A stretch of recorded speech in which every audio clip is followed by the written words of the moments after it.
Okay, class, here we're basically doing the guided practice problems that's in your book. So let's start with the first one. The directions say, state the property that justifies each statement. When they say state the property, they basically mean all those properties you copy in the key concept, which properties goes with which statement. The first statement is if 2x is equal to 5, then x equals a 5 over 2. And that one's easy. All you had to do was move the 2. How would you move the 2? By normally, which would be with the division property. Then the second one is if x over 2 is equal to 7, then x equals 14.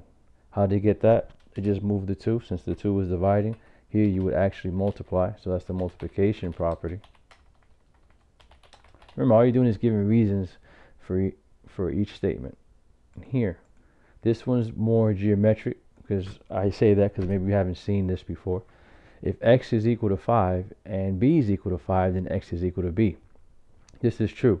Why? Because both x and b equal to the same number, which is 5. So in that case, since they're both equal to the same number, they have to be equal to each other. So this is a transition here, and we call this transitive property.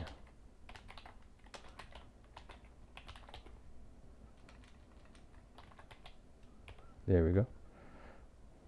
Yeah, all transitive property saying if two things, whatever they are, whether it's a variable or segments or angles, are equal to the same thing. In other words, they have the same connection.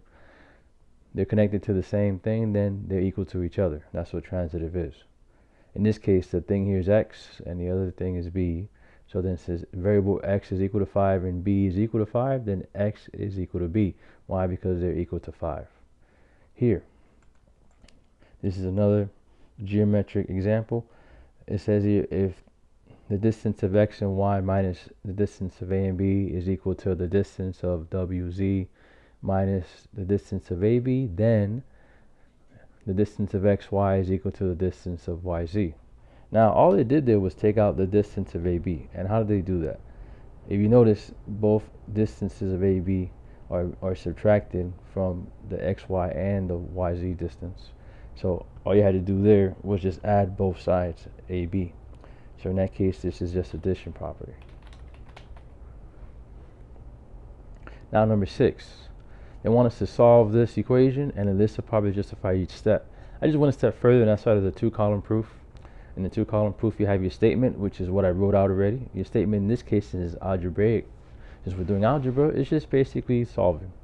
And then the reasons are just justifying each step that we went through to solve to get x equals 4. So the first one is easy. The first one, we're always going to put, the first one we're always going to put given. So here we just put given. Now the second one,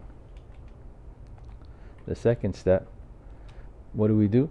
Here we just added 7 to both sides. So here we just put addition property. Let me make this bigger. There we go. And you can just abbreviate addition property from property to prop. Now 3. Once we did addition property, the problem got simplified. So here we just put simplified.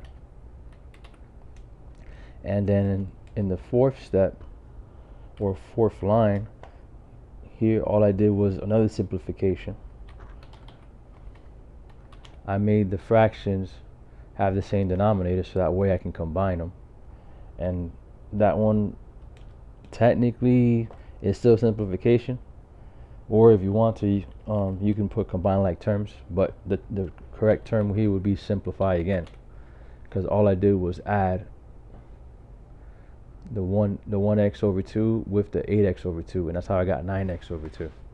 Now here for 6, we actually did do one of the properties listed, and here we just did the multiplication property. Now for those of you that are seeing this and maybe don't understand what's going on, since I know that the 9 over 2 fraction is multiplying the x, I would have to divide it. But to divide with fractions, what you're really doing is multiplying by the reciprocal. And when you do that, these two fractions cancel each other out and they become 1. Why? Because 2 divided by 2 is 1. 9 divided by 9 is 1. So you just get x or 1x. Here, we just work this out, and I've showed you how to do that before. All you're doing is you multiply 18 times 2 and you divide by 9, and that's where you get the 4. And then the last step is we simplified it to its simplest form, which is x equals 4. That's it for this video. Thanks for watching. See you in the next one.